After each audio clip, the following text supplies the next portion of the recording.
ఒక భక్తుడు తిరుపతి వెంకటేశ్వర స్వామి దర్శనం కోసం మెట్ల మార్గం ద్వారా వచ్చి గంటల తరబడి క్యూ లైన్ లో నించుని ఉన్నప్పటికీ కూడా ఆ స్వామిని దర్శించుకోవడానికి వీలు కాకపోవడంతో ఆ భక్తుడు కోపంతో ఆ దేవుణ్ణి ఒక ప్రశ్న వేశాడు. ఓ వెంకటేశ్వర స్వామి, డబ్బులు లేని భక్తులకు దూరం నుండే దర్శనమిస్తావు, డబ్బులు ఉన్న భక్తులకేమో నీ గర్భగుడి వరకు తీసుకుని వచ్చి మరి నీ దర్శన భాగ్యాన్ని కలిగిస్తావు. ఏంటయ్యా ఈ అన్యాయం? ఇది ఏమైనా భావ్యంగా ఉందా అని అడుగుతాడు. అప్పుడు ఒక్కసారిగా చీకటి అలముకొని వెంకటేశ్వర స్వామి గుడి లోపల నుంచి స్వామి గట్టిగా నవ్వి ఇలా సమాధానం చెబుతాడు. తల్లిని మించిన దైవం లేదు అని అన్నాను, మీరు ఆమెను పూజిస్తున్నారా? తండ్రి మాటకు మించిన వేదం లేదు అని అన్నాను, మీరు మీ తండ్రి మాటను పాటిస్తున్నారా?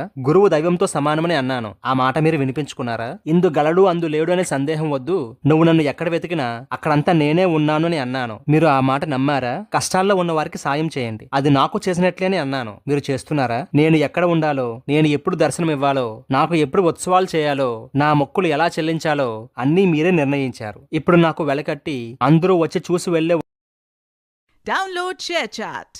ఏడు కొండల వాడు, వడ్డీ కాసుల వాడు, కలియుగ వరదుడు, కారుణ్యశీలుడు, లక్ష్మీ సమేతుడు శ్రీ వెంకటేశ్వరుడు, లక్ష్మీ సమేతుడు శ్రీ వెంకటేశ్వరుడు, లక్ష్మీ సమేతుడు శ్రీ వెంకటేశ్వరుడు. ఎంతటి భాగ్యమమ్మో సప్తగిరి కొండలు దర్శించుట ఓయమ్మ, ఎంతటి భాగ్యమమ్మో. Download share chat.